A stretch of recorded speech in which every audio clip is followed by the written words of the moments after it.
And ఇప్పుడు మనం protected routes గురించి మళ్ళీ ఒకసారి నీట్గా డిస్కస్ అయితే చేద్దాం. సో ఆల్రెడీ ప్రీవియస్ పార్ట్ ఎండింగ్లో మనం చాలా డీటెయిల్డ్గా డిస్కస్ చేసాం. మీ అందరికీ కూడా ప్రొటెక్టెడ్ రౌట్స్ అంటే ఏంటి అని చాలా బాగా అర్థమైంది.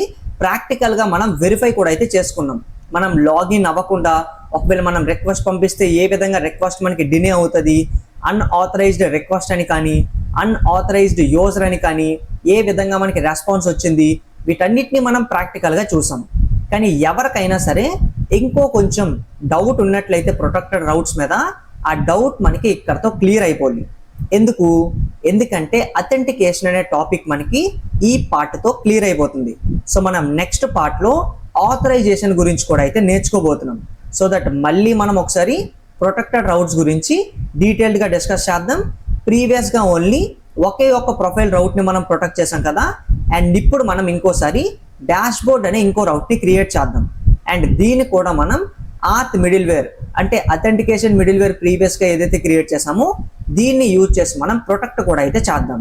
అండ్ మీరు ఖచ్చితంగా దీన్ని ఓన్గా కూడా చేయగలుగుతారు అని నాకు తెలుసు. ఓన్గా ఎవరైనా ట్రై చేయాలి అనుకుంటే వీడియోని పాస్ చేసి మీరు ఓన్గా కూడా డాష్ బోర్డ్ రౌట్ని క్రియేట్ చేయండి. సింపుల్గా దాన్ని ప్రొటెక్ట్ కూడా అయితే చేయండి ఆత్ మిడిల్వేర్ని యూజ్ చేసి. అండ్ సింపుల్గా మళ్ళీ ఒకసారి మనం ప్రొటెక్టెడ్ రౌట్ గురించి డిస్కస్ చేద్దాం. సో దట్ మనం ఏ విధంగా రౌట్స్ని ప్రొటెక్ట్ చేస్తున్నామో అని మీకు ఒక మళ్ళీ రివిజన్ ఆర్ క్లారిటీ ఇప్పించినట్లయితే ఉంటుంది. సో సింపుల్గా ఎప్పుడైతే మనం బ్యాక్ ఎండ్లో రౌట్స్ని క్రియేట్ చేస్తామో, లెట్స్ సే మన దగ్గర ఒక ప్రొఫైల్ రౌట్ ఉందో, ఈ రౌట్కి రిక్వెస్ట్ ఎక్కడి నుంచి వస్తుంది? క్లయింట్ నుంచి. అంటే మన ఫ్రంట్ ఎండ్ నుంచి ఎవరైనా యూజర్ రిక్వెస్ట్ని పంపించవచ్చు. కానీ ఈ రిక్వెస్ట్ డైరెక్ట్గా రౌట్ తీసుకుంటుందా అంటే ఖచ్చితంగా నో. సో దీనికోసం మనం ఏం చేసాం? ఒక మిడిల్ వేర్ని క్రియేట్ చేసాం. అండ్ ఈ మిడిల్ వేర్ ఏం చేస్తుంది? సో ఎవరైతే ఫ్రంట్ ఎండ్ నుంచి ఒక యూజర్ రిక్వెస్ట్ పెట్టాడో ఆ యూజర్ పంపించిన రిక్వెస్ట్ మన బ్యాక్ ఎండ్ ఎగ్జిక్యూట్ చేయాలి అంటే స్టార్టింగ్ అథెంటికేషన్ మిడిల్ వేర్ అనేది ఆ పర్టిక్యులర్ పర్సన్ అథెంటికేటెడ్ యూజరా కాదా అని చెక్ చేస్తుంది. అథెంటికేటెడ్ యూజర్ అంటే అర్థం ఏంటి అంటే ప్రీవియస్గా ఆ పర్టిక్యులర్ పర్సన్ లైక్ ఇక్కడ మనం చూడొచ్చు, ఎప్పుడైతే లాగిన్ అవుతాడో JWT టోకెన్ కూడా జనరేట్ అవుతుందో, లోకల్ స్టోరేజ్లో స్టోర్ చేసుకున్నాడో, మళ్ళీ ప్రొఫైల్ అనే బటన్ మీద క్లిక్ చేసేటప్పుడు సింపుల్గా అదే టోకెన్ని ఆథరైజేషన్ హెడర్లో కూడా పంపిస్తాడు. అవునా కాదా? అండ్ ఈ టోకెన్ ఇప్పుడు మనం ఏ విధంగా వెరిఫై చేయగలుగుతున్నాం? దాన్ని సింపుల్గా మనం ఏదైతే మనం ఆత్ మిడిల్ వేర్ని క్రియేట్ చేసామో ఈ పర్టిక్యులర్ రిక్వెస్ట్తో పాటు ఆ టోకెన్ కూడా వస్తుంది కాబట్టి ఆ టోకెన్ని సింపుల్గా మనం ఫైల్లో ఈ విధంగా రిసీవ్ చేసుకొని మిడిల్ వేర్కి సంబంధించిన ఫంక్షన్లో నెక్స్ట్ సింపుల్గా మనం దాన్ని డికోడ్ చేస్తున్నాం JWTని యూజ్ చేసి. సక్సెస్ఫుల్గా మనకి టోకెన్ డికోడ్ అయినట్లయితే మన సీక్రెట్ కీతో సింపుల్గా మిడిల్ వేర్ ఏం చేస్తుంది? ఆ రిక్వెస్ట్ని మనకి నెక్స్ట్ చేస్తుంది. అంటే రెస్పెక్టెడ్ రౌట్కి మనకి రిక్వెస్ట్ని సెండ్ చేస్తుంది. అండ్ ఈ విధంగా మనం అథెంటికేషన్ మిడిల్ వేర్ని క్రియేట్ చేసి దీంతో మనం రౌట్స్ని ప్రొటెక్ట్ అయితే చేసాం. జస్ట్ మనం ఆత్ మిడిల్ వేర్ని ఏ రౌట్ని ప్రొటెక్ట్ చేయాలనుకుంటున్నామో ఆ రౌట్కి మెన్షన్ చేసి, అదే విధంగా ఇప్పుడు మనం అథెంటికేషన్ మనకి క్లియర్ అయిపోయింది కాబట్టి డాష్ బోర్డ్కి సంబంధించిన ఇంకో రౌట్ని మనం క్రియేట్ చేద్దాం. సేమ్ ఇదే ప్రాసెస్ని యూజ్ చేసి మనం ప్రొటెక్ట్ కూడా అయితే చేద్దాం. సో దట్ మీకు మల్టిపుల్ రౌట్స్ని కూడా మనం ఏ విధంగా ప్రొటెక్ట్ చేయొచ్చు అని ఒక క్లారిటీ కూడా వచ్చినట్లయితే ఉంటుంది. సో సింపుల్గా నేను VS కోడ్ని ఓపెన్ చేస్తున్నా. స్టార్టింగ్ మనం ఏం చేయాలి? ఆల్రెడీ మన అథెంటికేషన్ మిడిల్ వేర్ రెడీగా ఉంది. దీన్ని మళ్ళీ మనం టచ్ చేయాల్సిన పని లేదు. సింపుల్గా నేను మెయిన్ ఫైల్లోకి వచ్చేసా. అండ్ ఏదైతే ఇక్కడ మనకి ప్రొఫైల్ రౌట్ ఉందో దీన్ని ఇప్పుడు మనం మళ్ళీ డాష్ బోర్డ్ రౌట్ లెక్క క్రియేట్ అయితే చేద్దాం. Dash board rate. అండ్ సింపుల్గా దీన్ని కూడా మనం ఆత్ మిడిల్ వేర్ని యూజ్ చేస్తే ప్రొటెక్ట్ చేస్తున్నాం. జస్ట్ మనం కామాతో సపరేట్ చేసుకొని మిడిల్ వేర్ నేమ్ని పెట్టాం. సో దట్ ఇప్పుడు మనకి డాష్ బోర్డ్ కూడా ఈ మిడిల్ వేర్ ద్వారా ప్రొటెక్ట్ చేయబడుతుంది. అండ్ నెక్స్ట్ మనం సింపుల్గా దీంట్లో రెస్పాన్స్ ఏదైతే ఉందో రెస్పాన్స్ని మనం సింపుల్గా డాష్ బోర్డ్ రౌట్ అని అయితే చెప్దాం. జస్ట్ నేను ఫైల్ని సేవ్ చేస్తున్నా. ఇక్కడతో పని అయిపోయిందా? లేదు. ఓన్లీ ఇప్పుడు మనం బ్యాక్ ఎండ్లో ఈ రౌట్ని మనం సింపుల్గా ప్రొటెక్ట్ చేసుకొని క్రియేట్ చేసుకున్నాం. కానీ మనకి ఫ్రంట్ ఎండ్లో ఈ రౌట్కి రిక్వెస్ట్ రావాలి అంటే దీనికోసం ఒక సెపరేట్ సెక్షన్ అయితే కావాలి. అవునా కాదా? దానికోసం ఫ్రంట్ ఎండ్లో మనకి లైక్ మీరు లెఫ్ట్ సైడ్ చూడొచ్చు profile.html, అదేవిధంగా profile.js ఫైల్స్ ఎలా ఉన్నాయో ఇప్పుడు మనం డాష్ బోర్డ్ కోసం కూడా సెపరేట్ ఫైల్ని క్రియేట్ అయితే చేయాలి. సో సింపుల్గా మనం ఏం చేద్దాం? న్యూ ఫైల్ మీద క్లిక్ చేసి dashboard.js జేఎస్ ఫైల్ మనకి రెడీ అయింది. దాంతోపాటు మనం సింపుల్గా dashboard.html అండ్ సింపుల్గా మళ్ళీ మనం మొత్తాన్ని రాద్దామా? వద్దు. దానికోసం మనం profile.htmlలోకి వచ్చి దీన్ని కాపీ చేసుకొని dashboard.htmlలోకి వచ్చి ఇక్కడ మనం పేస్ట్ చేద్దాం. నెక్స్ట్ మనం సింపుల్గా వీటిని చేంజ్ చేస్తే సరిపోద్ది. డాష్బోర్డ్, అదేవిధంగా దీన్ని మనం ఇక్కడ నుంచి కాపీ చేసుకొని ఎక్కడెక్కడ మనం మార్చాలనుకుంటున్నామో అక్కడ మనం చేంజ్ చేస్తే సరిపోద్ది. ఇక్కడ కూడా మనం డాష్బోర్డ్ అని చెప్తాం, బటన్ని కూడా మనం డాష్బోర్డ్ అని చెప్దాం. ఆల్సో మనం ఇప్పుడు HTMLకి dashboard.js ఫైల్ని మనం సింపుల్గా ఇంటిగ్రేట్ చేయాలి. dashboard.jsని కూడా మనం ఇంక్లూడ్ చేస్తాం. సింపుల్గా మనం ఫైల్ని సేవ్ చేసుకుందాం. నెక్స్ట్ మనం dashboard.jsలోకి వచ్చి profile.js ఫైల్ ఏదైతే ఉందో దీంట్లో కోడ్ని కాపీ చేసుకొని దీంట్లోకి వచ్చేసి ఇక్కడ మనం పేస్ట్ చేద్దాం. సో దీంట్లో మనం ఏమేమి చేంజ్ చేయాలి? సింపుల్గా మనం ఇక్కడ ఏదైతే మనకి ప్రొఫైల్ రౌట్ ఉందో సెపరేట్గా ఇప్పుడు మనం డాష్బోర్డ్ రౌట్ని క్రియేట్ చేసాం కాబట్టి డాష్బోర్డ్ రౌట్కి మనం చేంజ్ చేసాం. ఇంకా మనం దీంట్లో ఏమైనా చేంజ్ చేయాల్సిన పని ఉందా? అవసరం లేదు. ఎందుకు? మనకి ఏదైతే లైక్ ఇక్కడ మీరు చూడండి dashboard.htmlను ఇక్కడ కూడా మనం BT అని అనుకుంటున్నాము బటన్ని, ఆల్సో మనం dashboard.jsని ఇంక్లూడ్ చేసాం. అండ్ ఇప్పుడు మనం ఈ ఫైల్లోకి వచ్చినట్లయితే ఇక్కడ కూడా మనం బటన్ని టార్గెట్ చేసాం. అండ్ సింపుల్గా మనం రిక్వెస్ట్ని పంపించేటప్పుడు టోకెన్ని కూడా మనం పంపించాలి కాబట్టి డాష్బోర్డ్కి ఇక్కడ కూడా మనం లోకల్ స్టోరేజ్ నుంచి సింపుల్గా మనం టోకెన్ని గెట్ చేస్తున్నాం, టోకెన్లో పెట్టుకున్నాం, దాన్ని మనం ఆథరైజేషన్ హెడర్ లెక్క పంపిస్తున్నాం. సింపుల్గా మనకి ఏదైతే రెస్పాన్స్ వస్తుందో ఏమని రెస్పాన్స్ పంపిస్తున్నాం? మనం జస్ట్ డాష్బోర్డ్ రౌట్ అని పంపిస్తున్నాం. ఒకవేళ ఈ రౌట్ మనకి ఎగ్జిక్యూట్ అయినట్లయితే దాన్ని సింపుల్గా మనం ఫ్రంట్ ఎండ్ కన్సోల్లో ప్రింట్ చేస్తాం. సో ఇప్పుడు మీకు మొత్తం క్లియర్. సో ఈ విధంగా మనం మల్టిపుల్ రౌట్స్ని క్రియేట్ చేయొచ్చు అనమాట. సో మనకి దేనికి కావాలంటే దానికి సంబంధించి మనం రౌట్ని రెడీ చేసుకోవాలి. ఆల్సో ఫ్రంట్ ఎండ్లో మనం దానికి సంబంధించిన కాంపోనెంట్ని ఆర్ సెక్షన్ని కూడా మనం రెడీ చేసుకోవాలి. సో ఇప్పుడు మీకు మంచి క్లారిటీ అయితే వచ్చేసింది. సో స్టార్టింగ్ నేను బ్యాక్ ఎండ్ని లైవ్ చేయాలి కాబట్టి CD అని చెప్పి బ్యాక్ ఎండ్ అని చెప్తున్నా. నెక్స్ట్ మనం సింపుల్గా app.jsని లైవ్ కూడా అయితే చేసుకుందాం. సో మనకి సక్సెస్ఫుల్గా సర్వర్ రన్నింగ్ MongoDB కనెక్టెడ్ అని చూడొచ్చు. దీన్ని ఇక్కడ నుంచి నేను క్లోజ్ చేస్తున్నాను. నెక్స్ట్ మనం ఫ్రంట్ ఎండ్ని కూడా లైవ్ చేసుకోవాలి కాబట్టి index.htmlలోకి వచ్చి లైవ్ చేసే ముందు మనం ఏం చేయాలి? సింపుల్గా మనం index.htmlలో కూడా డాష్బోర్డ్కి సంబంధించి ఒక బటన్ పెడదాం. దీన్ని ఇక్కడ నుంచి నేను కాపీ చేసుకుంటున్నాను, కిందన పేస్ట్ చేస్తున్నా. సేమ్ మీరు కూడా దీన్ని ఫాలో అయిపోండి. సింపుల్గా మనం డాష్బోర్డ్ అని చెప్పాం. ఆల్సో మర్చిపోకుండా మనం ఫైల్ నేమ్ని ఇక్కడ dashboard.htmlకి చేంజ్ చేయాలి. ఫైల్ని మనం సేవ్ చేద్దాం. సో ఇప్పుడు మనం ఫ్రంట్ ఎండ్ని లైవ్ చేసుకోవాలి కాబట్టి ఓపెన్ విత్ 5 సర్వర్ అని చెప్తున్నాను నేను. index.html ఫైల్ని సక్సెస్ఫుల్గా మనకి లైవ్ అయిపోయింది. అండ్ ఇప్పుడు మనం ఒకసారి ఇన్స్పెక్ట్ చేసి టోకెన్ ఏదైనా ప్రీవియస్గా స్టోర్ అయ్యి ఉందా లేదా అని చెక్ చేసుకుందాం. అప్లికేషన్లోకి వచ్చినట్లయితే నా దీంట్లో అయితే ఎటువంటి టోకెన్ లేదు.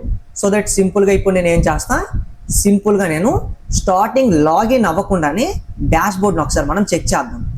డాష్బోర్డ్ మీద క్లిక్ చేశాను, మనకి ఫైల్ ఓపెన్ అయింది. అండ్ ఇప్పుడు నేను డాష్బోర్డ్ మీద క్లిక్ చేయగానే లైక్ మనం కన్సోల్లో చూద్దాం అన్ఆథరైజ్డ్ యూజర్. ఓకే, బాగానే పనిచేస్తుంది.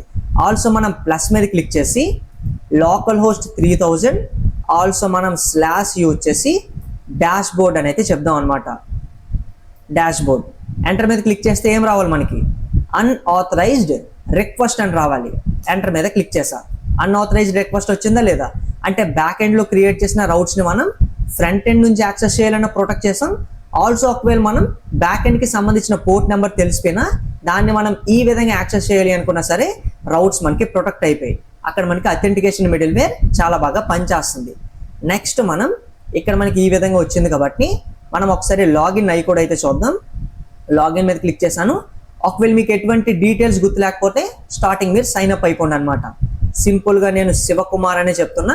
ఈ పర్టికులర్ డీటెయిల్స్ నాకు గుర్తుండిపోయి కాబట్టి మీకు కూడా గుర్తుండిపోయి ఉండొచ్చు. సింపుల్గా నేను లాగిన్ మీద క్లిక్ చేశాను. సో మళ్ళీ ఇక్కడ మనకి బ్రౌజర్లో ప్రీవియస్గా క్యాచ్ మెమరీ ఏదైతే స్టోర్ అయ్యిందో అదే అయ్యింది. హార్డ్ రిఫ్రెష్ చేయడానికి Ctrl+Shift+R చేస్తున్నా. మళ్ళీ నేను శివకుమార్ అని చెప్తున్నాను. పాస్వర్డ్ని నేను 12345 అని చెప్తున్నా. లాగిన్ మీద నేను క్లిక్ చేస్తున్నా. Token store successfully. అప్లికేషన్లోకి వచ్చినట్లయితే టోకెన్ కూడా ఇక్కడ మనకి కనిపిస్తుంది. దీన్ని కావాలంటే మీరు వెరిఫై చేసుకోవచ్చు. అండ్ ఇప్పుడు నేను సక్సెస్ఫుల్గా లాగిన్ అయిపోయాను కాబట్టి ఇప్పుడు నేను ఏదైతే సెపరేట్గా ఉందో దీంట్లో ఇప్పుడు నేను ఇన్స్పెక్ట్ చేస్తున్నా చూడండి. అప్లికేషన్లోకి వచ్చినట్లయితే దీని మీద క్లిక్ చేస్తే సో దీంట్లో మనకి ఇది సెపరేట్ బ్రౌజర్ కాబట్టి దీంట్లో మనకి టోకెన్ అయితే లేదు. ఇవంతా మనకి వేరే వాటికి సంబంధించినవి అనమాట. దీన్ని ఇక్కడ నుంచి మనం క్లోజ్ చేసేద్దాం. అండ్ దీన్ని కూడా ఒకసారి మనం ట్రై చేద్దాం. లెట్స్ సే ఎంటర్ మీద క్లిక్ చేస్తే అన్ఆథరైజ్డ్ రిక్వెస్ట్, అంటే మనం ఏదైతే ఈ పర్టికులర్ ట్యాబ్లో మనం టోకెన్ స్టోర్ చేసామో అది ఈ ట్యాబ్లో లేదు. అందుకే మనకి ఇక్కడ కూడా అన్ఆథరైజ్డ్ రిక్వెస్ట్ అని వచ్చింది. సో ఇది కూడా మనకి క్లియర్ అయింది. ఇక్కడ కూడా కొత్తది అర్థం చేసుకుందాం. అండ్ ఇప్పుడు నేను దీంట్లోకి వచ్చి సింపుల్గా ఏం చేస్తా, సింపుల్గా మనం బ్యాక్ వచ్చి స్టార్టింగ్ మనం డాష్ బోర్డ్ మీద క్లిక్ చేసి జస్ట్ ఇప్పుడు నేను కన్సోల్ ఓపెన్ చేస్తున్నా, డాష్ బోర్డ్ మీద క్లిక్ చేస్తున్నా. డాష్ బోర్డ్ రౌట్ అని మనకి రెస్పాన్స్ వచ్చింది అంటే సక్సెస్ఫుల్గా మనం లాగిన్ అయ్యాం. JWT వెరిఫికేషన్ కూడా మనకి సక్సెస్ఫుల్గా కంప్లీట్ అయింది. అదే విధంగా మనం ప్రొఫైల్ని కూడా చెక్ చేద్దాం. ప్రొఫైల్ మీద నేను క్లిక్ చేశాను. ఆల్సో దీని మీద కూడా నేను క్లిక్ చేయగానే ప్రొఫైల్ డేటా ఫెచ్డ్ సక్సెస్ఫుల్గా మనకి వర్క్ అవుతుంది. ఆల్సో మనం ఇంకో థింగ్ చేద్దామా, మనకి ప్రొఫైల్ ఏదైతే ఉందో ప్రొఫైల్లో ఇప్పుడు మనం లాగౌట్ బటన్ కూడా యాడ్ చేద్దాం. సో దట్ ఇక్కడ మనం లాగౌట్ని కూడా ఏ విధంగా యాడ్ చేయొచ్చు అని మనం నేర్చుకున్నట్లు ఉంటుంది. అవునా కదా, కొత్తగా అనిపిస్తుంది కాబట్టి చేద్దాం. లెట్స్ సే నేను VS కోడ్ని ఓపెన్ చేస్తున్నాను. సో మనం ఇప్పుడు ప్రొఫైల్ యాడ్ చేస్తామన్నాం కాబట్టి profile.htmlలోకి వచ్చేద్దాం. దీంట్లో నేను సింపుల్గా ఏదైతే బటన్ ఉందో దీన్నే కాపీ చేసుకొని కిందన పేస్ట్ చేస్తున్నా. బటన్ నేమ్ని నేను లాగ్ అవుట్కి చేంజ్ చేస్తాను అనమాట. లాగ్ అవుట్ అనమాట, లాగౌట్. ఆల్సో మనం ఐడిని BTN1 అనుకుందాం అనమాట. ఫైల్ని మనం సేవ్ చేద్దాం.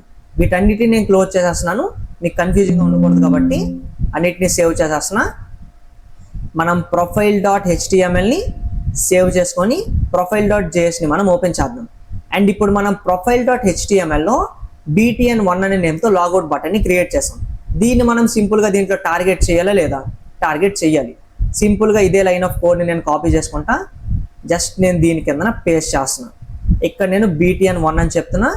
దీని నేమ్ని కూడా నేను BTN1కి అయితే చేంజ్ చేస్తాను.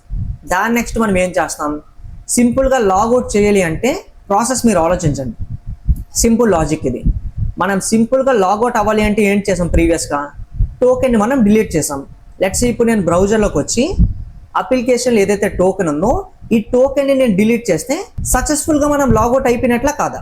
ఎప్పుడైతే మన దగ్గర టోకెన్ ఉండదో మనం సక్సెస్ఫుల్గా లాగౌట్ అయిపోయినట్లు ఎలా ఊహించుకోవచ్చు? మనం దీన్ని డిలీట్ చేసిన తర్వాత సేమ్ మనం ప్రొఫైల్ రిక్వెస్ట్ని కానీ డాష్ బోర్డ్ రిక్వెస్ట్ని కానీ పంపిస్తే, టోకెన్ లేకుండా మనం రిక్వెస్ట్ పంపిస్తే సింపుల్గా JWT మనకి వెరిఫికేషన్ చేయలేదు అంటే సక్సెస్ఫుల్గా మనం లాగౌట్ అయిపోయినట్లే కాదా? మళ్ళీ మనం రిక్వెస్ట్ పంపించాలి అనుకుంటే లాగిన్ అవ్వాలి. లాగిన్ అయ్యేటప్పుడు మాత్రమే మనకి టోకెన్ స్టోర్ అవుద్ది. సో ఇప్పుడు మీకు లాగౌట్ ప్రాసెస్ కూడా అయితే అర్థమైంది. జస్ట్ మనం ఏం చేస్తాం, లోకల్ స్టోరేజ్ నుంచి ఫ్రంట్ ఎండ్లో ఏదైతే మనం టోకెన్ స్టోర్ చేసామో దీన్ని మనం అప్లికేషన్లోకి వచ్చి డిలీట్ చేయకుండా సింపుల్గా దాన్ని మనం రిమూవ్ చేస్తే సరిపోద్ది. ఓకేనా?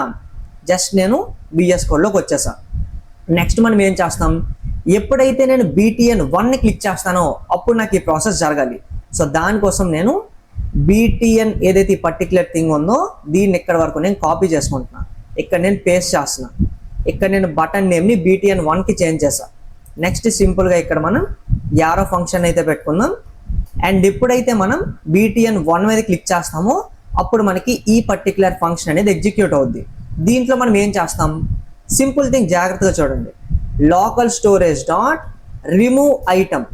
రిమూవ్ ఐటమ్, ఏ ఐటమ్ని మనం రిమూవ్ చేయాలనుకుంటున్నాం చెప్పండి? టోకెన్ మనం రిమూవ్ చేయాలనుకుంటున్నాం. టోకెన్ కదా మనం స్టోర్ చేస్తాం మనం లోకల్ స్టోరేజ్లో. దాని నేమ్ టోకెన్ కాబట్టి టోకెన్ అని చెప్తున్నా. టాప్లో ఏదైతే టోకెన్ ఉందో సింపుల్గా దాన్ని ఇప్పుడు మనం రిమూవ్ ఐటమ్ యూజ్ చేసి రిమూవ్ చేస్తున్నాం. అండ్ దాని నెక్స్ట్ మనం ఏం చేద్దాం, సింపుల్గా మనం console.logని యూజ్ చేసి సింపుల్గా మనం లాగ్ అవుట్ అనేది మనం ప్రింట్ చేద్దాం అనమాట. అండ్ ఇప్పుడు మనం ఫైల్ని సేవ్ చేసుకుందాం. అండ్ ఇప్పుడు మనం బ్రౌజర్లోకి వచ్చినట్లయితే ఇక్కడ మనం టోకెన్ని చూడొచ్చు. ఆల్సో లెఫ్ట్ సైడ్ మనం ప్రొఫైల్ సెక్షన్ కూడా అయితే చూడొచ్చు. అండ్ సింపుల్గా ఇప్పుడు నేను కన్సోల్లోకి వచ్చి ప్రొఫైల్ మీద క్లిక్ చేసినట్లయితే ప్రొఫైల్ డేటా ఫెచ్డ్ అని సక్సెస్ఫుల్గా మనకి రెస్పాన్స్ వచ్చిందంటే అర్థం ఏంటి, మనకి JWT వెరిఫికేషన్ ప్రాపర్గా అయ్యింది అని. ఇది మనకు తెలుసు. కానీ ఇప్పుడు నేను లాగౌట్ మీద క్లిక్ చేయగానే మనకి ఏ మెసేజ్ ప్రింట్ అవ్వాలి, బ్రౌజర్లో లాగౌట్ అని మనకి ప్రింట్ అవ్వాలి. లెట్స్ సే సింపుల్గా నేను లాగౌట్ మీద క్లిక్ చేశా, నాకు లాగౌట్ బటన్ వర్క్ అవ్వట్లేదు. అండ్ ఇక్కడ కూడా మనం మళ్ళీ రీఫ్రెష్ చేయాల్సి వస్తుంది అనమాట బ్రౌజర్ని. Ctrl+Shift+R అని చెప్పండి. సింపుల్గా ఇప్పుడు నేను లాగౌట్ మీద క్లిక్ చేయగానే లాగౌట్. ఆల్సో మనం అప్లికేషన్లోకి వచ్చినట్లయితే టోకెన్ కూడా ఇక్కడ నుంచి మనకి రిమూవ్ అయిపోయింది. సో ఈ విధంగా మనం ఎప్పుడైనా సరే లాగౌట్ చేయాలి అనుకునేటప్పుడు మనం లాగౌట్ మీద క్లిక్ చేసిన వెంటనే మనం మళ్ళీ సర్వర్తో ఏం చేయాల్సిన పని లేదు. జస్ట్ మనం ఫ్రంట్ ఎండ్లో ఆల్రెడీ సర్వర్ ఇచ్చిన JWT టోకెన్ ఏదైతే ఉంటుందో ఆ టోకెన్ని మనం రిమూవ్ చేస్తామంటే సక్సెస్ఫుల్గా మనం లాగౌట్ అయిపోయినట్లే అనమాట. లెట్స్ ఇప్పుడు మీరు జాగ్రత్తగా చూడండి, లాగౌట్ అయిపోయాం, టోకెన్ లేదు. అండ్ ఇప్పుడు నేను ప్రొఫైల్ మీద క్లిక్ చేస్తే నాకేమొస్తుంది, అన్ఆథరైజ్డ్ యూజర్ అని. అంటే ఇప్పుడు నేను మళ్ళీ రీలాగిన్ చేసుకొని మాత్రమే సర్వర్తో ఇంటరాక్ట్ అయితే అవ్వగలుగుతా, అవునా కాదా? సో ఈ విధంగా మనం రౌట్స్ని ప్రొటెక్ట్ చేయొచ్చు. ఆల్సో మనం ఒకవేళ లాగౌట్ అవ్వాలి అంటే లాగౌట్ ఫీచర్ని కూడా మనం క్రియేట్ అయితే చేయొచ్చు అనమాట. అండ్ ఇప్పుడు మీకు ప్రొటెక్టెడ్ రౌట్స్ అనే కాన్సెప్ట్ చాలా నీట్గా క్లియర్ అయింది. ఆల్సో మనం మల్టిపుల్ రౌట్స్ని కూడా మనం ఏ విధంగా ప్రొటెక్ట్ చేయొచ్చు ఒక మిడిల్ వేర్తో అని కూడా మీకు చాలా నీట్గా అయితే అర్థమైంది. సో నెక్స్ట్ మనకి ఏముంది, నెక్స్ట్ మనకి ఆథరైజేషన్ అనే కాన్సెప్ట్ ఉంది. సో దాన్ని కూడా మనం ప్రాక్టికల్గా అయితే ఇంప్లిమెంట్ చేద్దాం. సో దట్ మనం అడ్మిన్కి మాత్రమే కొన్ని రౌట్స్ని మనం అలౌ చేసేటట్లు అండ్ ఆల్సో మనం యూజర్స్కి మాత్రమే కొన్ని రౌట్స్ని మనం అలౌ చేసేటట్లు, అంటే ఎవరికి సంబంధించిన రౌట్స్ని మాత్రం వాళ్ళకి అలౌ చేసేటట్లు, అంటే మనం రోల్ బేస్డ్ యాక్సెస్ ఇవ్వాలి అనుకునేటప్పుడు ఈ ఆథరైజేషన్ అనే కాన్సెప్ట్ మనకి హెల్ప్ చేస్తుంది. దాని గురించి నెక్స్ట్ మనం ప్రాక్టికల్గా డిస్కస్ అయితే చేద్దాం. అండ్ సక్సెస్ఫుల్గా మనం అథెంటికేషన్ అనే టాపిక్ని చాలా ప్రాక్టికల్గా నేర్చుకున్నాం. ఆల్సో మనం ఇంప్లిమెంట్ కూడా అయితే చేసాం.